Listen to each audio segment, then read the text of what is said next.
अगर कल मार्वल और डीसी दोनों गायब हो जाए तो क्या सिनेमा में देखने लायक यूनिवर्सेस खत्म हो जाएंगे? बिल्कुल नहीं।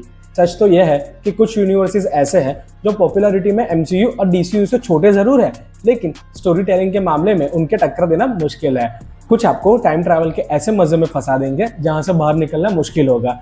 कुछ आपको फ्यूचर की पॉलिटिक्स दिखाएंगे, कुछ में असैसियंस की सीक्रेट दुनिया होगी, कुछ में ज़ॉम्बीज होंगे और कुछ आपको ये सोचने पर मजबूर कर देंगे कि इंसान होने का मतलब क्या होता है। और सबसे इंटरेस्टिंग बात, इनमें से कई यूनिवर्सेस ऐसे हैं जिनके बारे में एवरेज ऑडियंस ने अभी तक सुना भी नहीं होगा। तो आज की इस वीडियो में हम बात करेंगे मार्वल और डीसी के बाहर के 10 ऐसे यूनिवर्सेस की जो हर मूवी और टीवी फैन को कम से कम एक बार तो जरूर देखना चाहिए। तो चलिए शुरुआत करते हैं एक ऐसे यूनिवर्स से जिसने ज़ॉम्बी जॉनर को पूरा चेंज कर दिया। आज ज़ॉम्बी जॉनर की सबसे बड़ी प्रॉब्लम यह है कि लगभग हर ज़ॉम्बी स्टोरी एक जैसे लगने लगी है। इन्फेक्शन, सर्वाइवर्स, अपोकलिप्स, बस सेटिंग बदल जाती है। लेकिन फिर आया किंगडम और इस शो ने प्रूव कर दिया कि ज़ॉम्बी जॉनरा में अभी भी नए आइडियाज बचे हुए हैं। किंगडम हमें ले जाता है कोरिया के योसन एरा में, एक ऐसा समय जहां पॉलिटिकल इंस्टेबिलिटी पहले से ही अपने पीक पर थी। इसी बीच फैलना शुरू होता है एक मिस्टीरियस डिसीज, एक ऐसा डिसीज जो लोगों को भूखे और वायलेंट मॉन्स्टर्स में बदलना शुरू कर देती है। अब नॉर्मली यही पॉइंट होता है जहां कोई और शो सिर्फ ज़ॉम्बीज पे फोकस करना शुरू कर देता है। किंगडम यहाँ स्मार्ट मूव खेलता है क्योंकि शो में ज़ॉम्बीज असली विलन नहीं है, असली विलन है पावर, करप्शन एंड थ्रोन के लिए चल रही पॉलिटिक्स। इसी वजह से किंगडम एक साथ दो जॉनरा को परफेक्टली बैलेंस करती है, एक तरफ सर्वाइवल हॉरर और दूसरी तरफ पॉलिटिकल थ्रिलर। और ऑनेस्टली ये कॉम्बिनेशन सरप्राइजिंगली ब्रिलियंटली काम करता है। शो की प्रोडक्शन क्वालिटी भी एकदम नेक्स्ट लेवल है। कॉस्ट्यूम्स, लोकेशंस, एक्शन सीक्वेंस और सिनेमेटोग्राफी सब कुछ प्रीमियम फील देता है। और सबसे अच्छी बात, शो कभी अपने पेस को लूज नहीं करती, हर एपिसोड स्टोरी को आगे बढ़ाता है। कोई अननेसेसरी फिलर नहीं, कोई ड्रैग नहीं, बस टाइट स्टोरी टेलिंग। अगर आपको लगता है कि ज़ॉम्बी जॉनरा में अब कुछ नया देखने लायक नहीं बचा तो किंगडम आपको गलत प्रूव कर देगी। अगर आपको गेम ऑफ थ्रोन की पॉलिटिक्स और वॉकिंग डेड का कंसेप्ट पसंद है तो किंगडम डेफिनेटली आपके लिए है। लेकिन किंगडम ने हमें दिखाया कि ज़ॉम्बीज और पॉलिटिक्स को कैसे मिक्स किया जा सकता है, तो अगला यूनिवर्स हमें दिखाता है कि हॉरर सिनेमैटिक यूनिवर्स कैसे बनाया जाता है। अब हम जिस यूनिवर्स की बात करने वाले हैं वो किसी कॉमिक बुक से नहीं निकला, न किसी फैंटेसी नॉवेल से और न किसी वीडियो गेम से, बल्कि ये यूनिवर्स इंस्पायर हुआ है रियल लाइफ पैरानॉर्मल इन्वेस्टिगेटर्स से। एड एंड लॉरेन वॉरेन, जिनके बारे में क्लेम किया जाता है कि उन्होंने अपनी जिंदगी में हजारों पैरानॉर्मल इन्वेस्टिगेशंस की है और उन्हीं स्टोरी ने इवेंचुअली जन्म दिया द कॉन्ज्यूरिंग यूनिवर्स को। जब 2013 में पहली बार कॉन्ज्यूरिंग रिलीज हुई तो शायद किसी ने नहीं सोचा था कि ये फिल्म एक पूरे हॉरर यूनिवर्स की फाउंडेशन बन जाएगी, लेकिन एग्जैक्टली वही हुआ। धीरे धीरे एनाबेल आई, फिर द नन और फिर और भी कैरेक्टर्स और एंटिटीज, और देखते ही देखते एक पूरी हॉरर माइथोलॉजी क्रिएट हो गई। कॉन्ज्यूरिंग यूनिवर्स की सबसे बड़ी स्ट्रेंथ है एटमॉस्फियर। यहाँ हॉरर सिर्फ जंप स्केयर से नहीं आता, यहाँ हॉरर बिल्ड होता है स्लोली, सीन बाय सीन। और इसी वजह से जब कोई स्कैरी मोमेंट आता है तो इसका इम्पैक्ट और भी ज्यादा फील होने लगता है। एड एंड लॉरेन भी इसी यूनिवर्स को इमोशनल एंकर देते हैं क्योंकि ऑडियंस इन कैरेक्टर्स को फॉलो करती है और उनके थ्रू ही पूरे यूनिवर्स को कनेक्टेड फील किया जाता है। अब ऑब्वियसली हर फिल्म मास्टरपीस नहीं है, कुछ एंट्रीज एवरेज भी है, लेकिन जब ये फ्रेंचाइजी अपनी पीक पर होती है तो जेन्युइनली मॉडर्न हॉरर का बेस्ट एक्सपीरियंस देती है। और इसी वजह से हॉरर फैंस के लिए ये ऑलमोस्ट मैंडेटरी वॉच है। अगर आपको हॉरर पसंद है और आपको सिर्फ जंप स्केयर नहीं बल्कि क्रीपी एटमॉस्फेयर और पैरानॉर्मल मिस्ट्रीज भी इंजॉय करनी है तो कॉन्ज्यूरिंग यूनिवर्स जरूर ट्राई करना। लेकिन भूतों और डीमन से भी पुराना एक डर है। वो डर है जो इंसान को तब महसूस होता है जब वो स्पेस के अंधेरे में अकेला होता है। और इसीलिए अब बात करते हैं एक ऐसे यूनिवर्स की जिसने साइंस फिक्शन और हॉरर दोनों जॉनर को हमेशा के लिए बदल दिया, एलियन यूनिवर्स। आज अगर मैं आपसे पूछूं सिनेमा हिस्ट्री का सबसे आइकॉनिक मॉन्स्टर कौन सा है तो कुछ लोग गॉडजिला कहेंगे, कुछ डेथ वेडर का नाम लेंगे, लेकिन हॉरर फैंस के लिए जवाब बहुत सिंपल है, जेनोमॉर्फ। और इसी क्रिएचर ने जन्म दिया सिनेमा के सबसे इन्फ्लुएंशियल स्काई-फाई हॉरर यूनिवर्स में से एक को। एलियन की शुरुआत हुई 1979 में जब डायरेक्टर रिडली स्कॉट ने ऑडियंस को एक ऐसा नाइटमेयर दिया जो आज भी काम करता है। कंसेप्ट सिंपल था, एक स्पेसशिप, कुछ न्यू क्रू मेंबर्स और एक ऐसा क्रिएचर जो परफेक्ट किलिंग मशीन है। लेकिन एलियन सिर्फ मॉन्स्टर मूवी नहीं है और यही बात इसे स्पेशल बनाती है। ये unknown fear and corporate grid को एक्सप्लोर करती है और ये सवाल पूछती है कि जब इंसान किसी ऐसी चीज का सामना करे जो उसके अंडरस्टैंडिंग के बाहर हो तो वो क्या करेगा। और इसी यूनिवर्स ने हमें एलन रिप्ली दी जो आज भी सिनेमा की ग्रेटेस्ट फीमेल प्रोटैगनिस्ट में से एक काउंट होती है।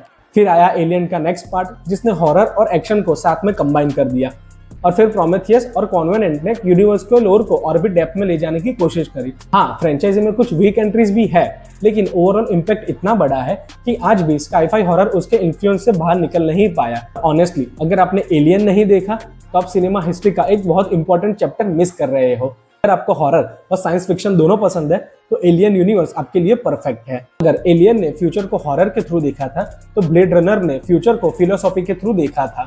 और ऑनेस्टली मेरे हिसाब से ये सिनेमा की सबसे ब्यूटीफुल यूनिवर्सेस में से एक है। ब्लेड रनर एक सिंपल सवाल पूछता है, अगर एक आर्टिफिशियल बीइंग इमोशंस फील कर सकती है, प्यार कर सकती है, डर महसूस कर सकती है, तो क्या वो इंसान नहीं है? और इसी एक सवाल के अराउंड पूरा ब्लेड रनर यूनिवर्स बिल्ट हुआ है। 1982 में जब रिडली स्कॉट की ब्लेड रनर रिलीज हुई तो उस वक्त ऑडियंस ने उस फिल्म को पूरी तरीके से अप्रिशिएट नहीं करा, लेकिन सालों बाद ये फिल्म साइबरपंक जॉनरा की फाउंडेशन बन गई। आज जितने भी नियॉन लिट फ्यूचरिस्टिक सिटीज आप मूवीज और गेम्स में देखते हो, उनमें से कहीं ना कहीं ब्लेड रनर का इन्फ्लुएंस मिल ही जाता है। फिर आई ब्लेड रनर 2049 और ऑनेस्टली ये उन रेयर सीक्वल्स में से एक है जो ओरिजिनल की लेगेसी को डैमेज नहीं करती, बल्कि उसको और स्ट्रॉन्ग बना देती है। ब्लेड रनर यूनिवर्स एक्शन के बारे में नहीं है, ये एटमॉस्फेयर के बारे में है, आइडेंटिटी के बारे में है और ह्यूमैनिटी के बारे में है। ये वो टाइप के यूनिवर्स है जिसे देखने के बाद आप कैडेट रोल्स करने के टाइम भी उसके बारे में सोचते रहते हो। लेकिन अगर ब्लेड रनर फ्यूचर में इंडिविजुअल आइडेंटिटी के बारे में सवाल पूछती है तो अगला यूनिवर्स पूरी सिविलाइजेशन के फ्यूचर के बारे में बात करता है और इसका नाम है ड्यून। आज के टाइम में ड्यून को देखकर लोग सोचते हैं कि ये बस एक स्काई-फाई फ्रेंचाइजी है, लेकिन रियलिटी में ड्यून साइंस फिक्शन के लिए वही इंपॉर्टेंस रखती है जो Lord of the rings fantasy के लिए रखती है। फ्रैंक हार्बर्ट की बुक्स पर बेस्ड ये यूनिवर्स हमें ले जाता है एरेकेस नाम के डेजर्ट प्लेनेट पर। ये एक ऐसी जगह है जहां दुनिया का सबसे वैल्यूएबल रिसोर्स मिलता है, स्पाइस। और इसी स्पाइस के कंट्रोल के लिए पूरी गैलेक्सी के पावरफुल हाउसेस एक दूसरे से लड़ते हैं। लेकिन ड्यून की ग्रेटनेस उसके स्केल में नहीं है, उसकी ग्रेटनेस उसके लेयर्स में है। Politics, religion, power, prophecy, colonialism, environment, Dune इन सब टॉपिक को एक्सप्लोर करता है। इसी वजह से हर व्यूअर को ड्यून में कुछ ना कुछ अलग मिलता है। किसी को एपिक बैटल, किसी को वर्ल्ड बिल्डिंग और किसी को डीप थीम्स। और ऑनेस्टली डेनिस विल्लेन्यूव ने जिस तरह से इस वर्ल्ड को स्क्रीन पर प्रेजेंट किया था वो मॉडर्न सिनेमा की सबसे इंप्रेसिव अचीवमेंट्स में से एक है। सैंडवर्म्स, एरिकिस, द फ्रीमैन, द बेने गेजेरिट और सब कुछ जेन्युइनली यूनिक फील होता है। लेकिन एक तरफ ड्यून जहां फिक्शनल फ्यूचर दिखाता है, अगला यूनिवर्स फ्यूचर को इतना रियलिस्टिक तरीके से दिखाता है कि बार बार लगता है कि ये शायद सच हो सकता है। और वही है द एक्सपेंसेस। अगर आपने कभी सोचा है कि ह्यूमैनिटी अगले कुछ 100 सालों में कैसे दिखेगी तो द एक्सपेंस शायद उसका सबसे रियलिस्टिक आंसर है। ये यूनिवर्स फ्यूचर में सेट है जहां ह्यूमंस पूरे सोलर सिस्टम में स्प्रेड हो चुके हैं, अर्थ, मार्स और एस्ट्रॉइड बेल्ट। लेकिन प्रॉब्लम वही पुरानी है, पॉलिटिक्स, पावर एंड रिसोर्सेज। और इसी वजह से expenses basically game of thrones in space जैसा फेल देती है। बस ड्रैगन की जगह स्पेसशिप्स है और स्क्वाड्स की जगह रियल गन्स। द एक्सपेंस की सबसे बड़ी स्ट्रेंथ है रियलिज्म। यहाँ स्पेस ट्रैवल मैजिकल नहीं लगता, फिजिक्स मैटर करती है, ग्रेविटी मैटर करती है और डिस्टेंस भी मैटर करता है। इसी वजह से यूनिवर्स बिलीवेबल फील होता है। और फिर जब मिस्टीरियस प्रोटोमॉलिक्यूल की एंट्री होती है तो स्टोरी और भी इंटरेस्टिंग हो जाती है। कैरेक्टर राइटिंग भी फिनोमिनल है। जेम्स हॉल्डन एंड एमस बर्टन ये सब ऐसे कैरेक्टर हैं जो शो को खत्म होने के बाद भी याद रहते हैं। ऑनेस्टली अगर आपको स्काई-फाई पसंद है और आपने द एक्सपेंस नहीं देखा तो आप एक हिडन जेम मिस कर रहे हो। लेकिन अगर the expense realistic science fiction दिखाता है तो अगला यूनिवर्स साइंस फिक्शन के भी आगे चला जाता है, जहां हर आंसर एक नया क्वेश्चन बन जाता है। और इस यूनिवर्स का नाम है द डार्क। कुछ शोज आप देखते हो, कुछ शोज आप इंजॉय करते हो और फिर कुछ शोज ऐसे होते हैं जो आपके दिमाग के अंदर कब्जा कर लेते हैं। डार्क उन्हीं शो में से एक है। जर्मनी के छोटे से टाउन विंडन में सेट ये स्टोरी शुरू होती है एक मिसिंग चाइल्ड से।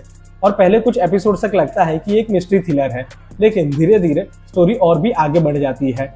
Time travel, parallel timelines, family secrets और डेस्टिनी। डार्क इन सब कंसेप्ट को एक साथ एक्सप्लोर करती है और सरप्राइजिंग बात यह है कि ये सब करते हुए भी शो अपने इमोशनल कोर को कभी नहीं खोती। इसी वजह से डार्क सिर्फ पजल नहीं लगता, ये एक ह्यूमन स्टोरी भी लगती है। और ऑनेस्टली ये उन रेयर शोज में से एक है जहां राइटर्स को शुरू से पता था कि एंडिंग में क्या होने वाला है।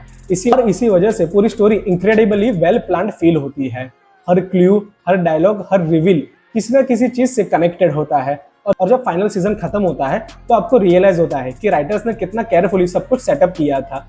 लेकिन अगर डार्क आपको दिमाग को चैलेंज करती है तो अगला यूनिवर्स आपके एड्रेनलिन से हिट करता है और इसका नाम है जॉन विक। और ऑनेस्टली आज के टाइम में एक्शन सिनेमा की बात हो और जॉन विक का नाम ना आए तो ये ऑलमोस्ट डिस्पॉसिबल है। जब 2014 में पहली जॉन विक रिलीज हुई थी तो किसी ने नहीं सोचा था कि रिटायर असैसिन और उसके कुत्ते की स्टोरी एक पूरे सिनेमैटिक यूनिवर्स की फाउंडेशन बन जाएगी। लेकिन एग्जैक्टली वही हुआ, और इसका रीजन सिर्फ एक्शन नहीं था, रीजन था वर्ल्ड बिल्डिंग। जॉन विक ने हमें एक सीक्रेट अंडरवर्ल्ड दिखाया जहां असैसिन्स के अपने रूल है, अपनी करेंसी है, अपने होटल्स है और अपनी पॉलिटिक्स भी है। High table, the continental, markers, ये सब कंसेप्ट धीरे धीरे इंट्रोड्यूस किए गए और देखते ही देखते एक सिंपल रिवेंज स्टोरी एक मैसिव यूनिवर्स में कन्वर्ट हो गई। इस फ्रेंचाइजी ने प्रूव किया कि प्रैक्टिकल एक्शन और प्रॉपर सिनेमाटोग्राफी आज भी सीजीआई से ज्यादा इफेक्टिव हो सकती है। और सबसे इंप्रेसिव बात, हर सीक्वल ने यूनिवर्स को एक्सपांड किया बिना ओरिजिनल स्टोरी की सोल खोए।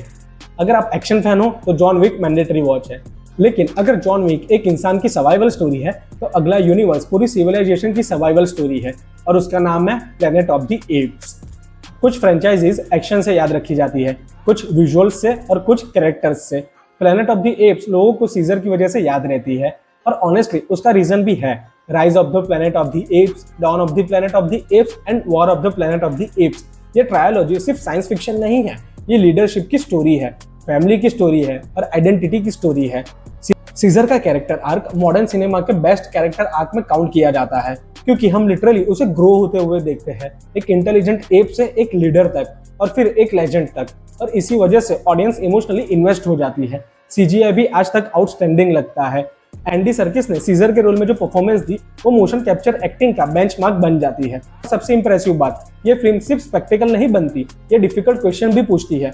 पावर क्या है, लीडरशिप क्या है, और क्या ह्यूमंस ही हमेशा डोमिनेट स्पीसीज रहनी चाहिए। इसी वजह से प्लेनेट ऑफ द एप्स सिर्फ एंटरटेनमेंट नहीं, proper science fiction story telling है। लेकिन सीजर की स्टोरी एक एपिक ट्रेजेडी जैसी लगती है, और अगला यूनिवर्स हमें नेचर के डार्क और बिजायर साइड एक्सप्लोर कराता है, और उसका नाम है फार्गो। अगर आपने फार्गो का नाम पहली बार सुना है तो पहले ही बता देता हूँ, ये टिपिकल क्राइम सीरीज नहीं है, और इसकी वजह स्पेशल है। फार्गो की दुनिया में स्ट्रेंज लोग मिलेंगे, वियर्ड सिचुएशन मिलेंगी और ऐसे क्राइम्स मिलेंगे जो पहले फनी लगते हैं लेकिन धीरे धीरे हॉरिफाइंग बन जाते हैं। ये यूनिवर्स कोइन ब्रदर्स की ओरिजिनल फिल्म फार्गो से इंस्पायर हुआ था, और बाद में टीवी सीरीज ने इसको एक नए लेवल पर पहुंचा दिया। हर सीजन एक नई स्टोरी बताता है, नए कैरेक्टर्स, नए कॉन्फ्लिक्ट्स, लेकिन सेम यूनिवर्स और same tone. Dark comedy, crime, violence और ह्यूमन स्टुपिडिटी, ये सब फार्गो का कोर है, और सरप्राइजिंगली ये कॉम्बिनेशन ब्रिलियंटली काम भी करता है। फार्गो की सबसे बड़ी स्ट्रेंथ उसकी राइटिंग है। यहाँ फ्लैशी एक्शन नहीं मिलेगा, लेकिन ऐसे कैरेक्टर्स मिलेंगे जो आपको सालों तक याद रहेंगे, और इसी वजह से क्रिटिक्स और ऑडियंस दोनों ने फार्गो को कंसिस्टेंटली प्रेज करा। अगर आप Breaking Bad, Better Call Saul या No Country for Old Man type story line enjoy करते हो तो फार्गो आपके लिए परफेक्ट है। तो ये थे मार्वल और डीसी के बाहर के कुछ सबसे इंटरेस्टिंग और वर्थ वॉचिंग यूनिवर्सेस। लेकिन अब सवाल आता है, शुरुआत कहाँ से करें? अगर आप बिगनर हो तो जॉन विक से शुरू करो, इजी एंट्री पॉइंट है और एंटरटेनमेंट गारंटेड है। अगर आप हॉरर फैन हो तो कॉन्ज्यूरिंग और एलियन दोनों मस्ट वॉच है। अगर आपको पॉलिटिकल और वर्ल्ड बिल्डिंग पसंद है तो ड्यून और द एक्सपेंस आपके लिए परफेक्ट है। अगर आपको इमोशनल कैरेक्टर ड्रिवन स्टोरीज पसंद है तो प्लेनेट ऑफ द एप्स जरूर देखो। अगर आप अपने दिमाग को चैलेंज करना चाहते हो तो डार्क आपका इंतजार ऑलरेडी कर रहा है, और ऑनेस्टली डार्क शायद इस पूरी लिस्ट में सबसे रिवॉर्डिंग एक्सपीरियंस हो सकता है। ये थे कुछ ऐसे यूनिवर्सेस जो मेरे हिसाब से हर टीवी और मूवी लवर को एक ना एक बार एक्सपीरियंस जरूर करना चाहिए, और मुझे पूरा यकीन है कि इस लिस्ट में से कम एक ऐसा यूनिवर्स जरूर होगा जिसके बारे में आपने पहले कभी नहीं सुना होगा। अब कमेंट्स में मुझे जरूर बताना कि आपका फेवरेट यूनिवर्स कौन सा है, और क्या कोई यूनिवर्स है जो आपके हिसाब से इस लिस्ट में होना चाहिए था। अगर आप चाहते हो कि इनमें से किसी एक यूनिवर्स पर फुल डीप डाइव वीडियो आए तो उसका नाम भी कमेंट में कर देना। वीडियो पसंद आई हो तो इसको लाइक करना, शेयर करना, और चैनल पर नए हो तो सब्सक्राइब करना मत भूलना। मैं मिलता हूँ अगली वीडियो में, तब तक के लिए कीप वॉचिंग गुड सिनेमा।